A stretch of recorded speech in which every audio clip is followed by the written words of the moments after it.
Hello बच्चों, चलिए इस प्रश्न को देखते हैं। व्यवस्थात्मक संगत समविभव पृष्ठ का वर्णन कीजिए। मूल बिंदु पर कोई एकल धनावेश। तो बच्चों यहाँ पर जो प्रश्न दिया गया है उसमें हमें क्या करना है, समविभव पृष्ठ के बारे में बताना है। और कौन सी स्थिति में बताना है, हमें बताना है कि जब हम क्या करें, मूल बिंदु पर कोई भी एकल धनावेश रखेंगे तो उस स्थिति में हमारे पास समविभव पृष्ठ कैसा होगा। तो चलिए बच्चों हम देखते हैं मुख्य अवधारणा। तो इसके लिए बच्चों हम क्या करते हैं, यहाँ पर एक तल का निर्माण करते हैं। और वो तल बच्चों हमारे पास कौन सा तल है, एक्स वाई तल का हम निर्माण कर लेते हैं यहाँ पर। तो बच्चों ये हमारे पास हो गया एक्स और वाई तल।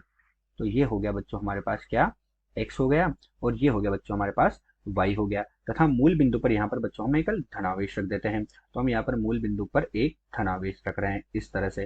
तो ये बच्चों हमारे पास क्या है, मूल बिंदु हो गया। और मूल बिंदु पर कोई भी एक धनावेश रखा हुआ है, अर्थात Q जो है ये मूल बिंदु पर रखा हुआ है। तो बच्चों सबसे पहले तो हम क्या देखते हैं, हम देखते हैं कि समविभव पृष्ठ होता क्या है। सबसे पहले हम जानते हैं तो विद्युत क्षेत्र जो होता है, हम लिख देते हैं बच्चों, विद्युत क्षेत्र में समान विभव वाले बिंदुओं का बिंदुपथ। विद्युत क्षेत्र में समान विभव वाले, समान विभव वाले बिंदुओं का बिंदुपथ, बिंदुओं का बिंदुपथ, बिंदुपथ समविभव पृष्ठ कहलाता है। समविभव पृष्ठ, समविभव पृष्ठ कहलाता है। अर्थात हमारे पास क्या हो रहा है बच्चों कि जो समविभव पृष्ठ है वो ऐसा पृष्ठ है जिसके प्रत्येक बिंदु पर क्या है बच्चों, विभव का मान समान है, अर्थात समान विभव वाले बिंदु का बिंदुपथ होता है। तथा बच्चों साथ ही इसका एक गुणधर्म होता है। वो गुणधर्म क्या होता है कि समविभव पृष्ठ के प्रत्येक बिंदु जो होता है, हम लिख देते हैं बच्चों यहाँ पर कि समविभव पृष्ठ के प्रत्येक बिंदु पर, समविभव पृष्ठ, हमारे पास कोई भी बच्चों समविभव पृष्ठ है तो उस समविभव पृष्ठ के प्रत्येक बिंदु पर विद्युत क्षेत्र की जो दिशा होगी वो अभिलंबवत होती है। प्रत्येक बिंदु पर विद्युत क्षेत्र, विद्युत क्षेत्र की दिशा, हमारे पास बच्चों हमारे पास समविभव पृष्ठ है, उसमें हम कोई भी बिंदु ले लें, उस बिंदु पर हम अगर विद्युत क्षेत्र की दिशा देखेंगे तो वो क्या होगी बच्चों, जो समविभव पृष्ठ है उस पृष्ठ से क्या होती है, लंबवत होती है, उस पृष्ठ से लंबवत होती है। तो बच्चों ये हमारे पास समविभव पृष्ठ होता है और समविभव पृष्ठ विद्युत क्षेत्र के लंबवत होता है। यही हमारे पास बच्चों इस प्रश्न की मुख्य उदाहरण है। तो चलिए बच्चों अब हम प्रश्न को हल करते हैं। तो बच्चों हमने क्या किया, प्रश्न के हल में हम क्या देखते हैं कि मूल बिंदु पर कोई भी एकल धनावेश रखा तो उसकी वजह से समविभव पृष्ठ कैसा होगा। तो बच्चों हम ये जानते हैं कि कोई भी धनावेश जो होता है, ये हमारे पास विद्युत धनावेश है। इस धनावेश के कारण जो विद्युत बल रेखाएं होती है बच्चों, वो धनावेश से दूर की ओर जाती है कुछ इस तरह से। तो ये विद्युत बल रेखाएं बच्चों क्या हो रहा है, इस धनावेश से दूर जा रही है। ये विद्युत बल रेखाएं इससे दूर जाती हुई हमें यहाँ पर दिखाई दे रही है। इस तरह से हमारे पास बच्चों एकल धनावेश के कारण विद्युत बल रेखाएं बनती है। तो ये हमारे पास हो गई बच्चों विद्युत बल रेखाएं, इस तरह से बनती है। तो अब बच्चों हम इसको क्या करते हैं, निर्देशांक में बनाते हैं। तो निर्देशांक में हम बनाएंगे तो हमारे पास किस तरह से होगा, तो बच्चों वही हमारे पास ये एक एक्स तल हो गया, एक्स और वाई तल हमारे पास हो गया। ये एक्स और वाई तल का हमने यहाँ पर क्या कर दिया बच्चों, निर्माण कर दिया। धनावेश बच्चों हम यहाँ पर रखेंगे तो ये धनावेश रखेंगे।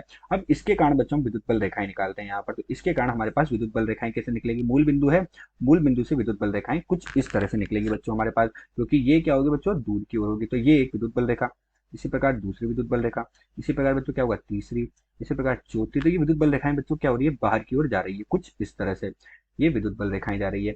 इसी प्रकार बच्चों यहाँ पर कितनी भी विद्युत बल रेखाएं हो सकती है, ये हमारे पास विद्युत बल रेखाएं यहाँ पर बनेगी। तो ये हमारे पास क्या हो रहा है बच्चों, यहाँ पर विद्युत बल रेखाओं का हमने निर्माण कर दिया, जो क्या होगी, इस धनावेश से बाहर की ओर होगी। तो ये धनावेश से बाहर की ओर विद्युत बल रेखाएं होगी। अब हमने क्या कहा कि विद्युत बल रेखाएं अर्थात विद्युत क्षेत्र है, और जो समविभव पृष्ठ होता है वो विद्युत क्षेत्र के लंबवत होता है। तो बच्चों हमारे पास जो ये रेखा है इसके लंबवत विद्युत क्षेत्र होगा, कब होगा, ये इस तरह से इसके लंबवत हो गया, अर्थात ये क्या हो गया, विद्युत क्षेत्र इस तरह से होगा, अर्थात ये कितना कोण हो गया बच्चों, 90 हो गया।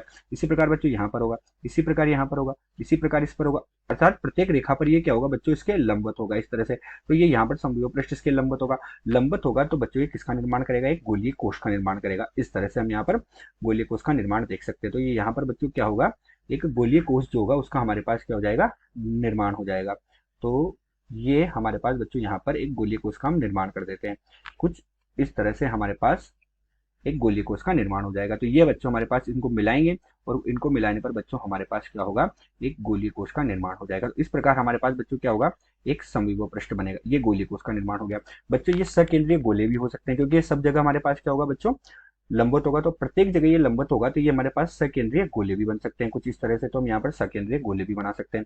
ये हमारे पास यहाँ पर इस तरह से सकेंद्रीय गोले भी बन सकते हैं। तो बच्चों हम यहाँ पर क्या लिखेंगे इसके हल में कि जो समविभव पृष्ठ होगा वो कैसा होगा, गोलीय कोष होगा, अर्थात सकेंद्रीय गोले होंगे। तो समविभव पृष्ठ कैसा होगा बच्चों, गोलीय कोष या सकेंद्रीय गोले, सकेंद्रीय गोले होंगे, जिनका केंद्र कहाँ पर होगा, जिनका केंद्र मूल बिंदु पर होगा। जिनका केंद्र कहाँ पर है बच्चों, जिनका केंद्र मूल बिंदु पर होगा, मूल बिंदु पर होगा। तो यह दिया गया जो प्रश्न है इसमें हमने संगत समविभव पृष्ठ को ज्ञात कर लिया है।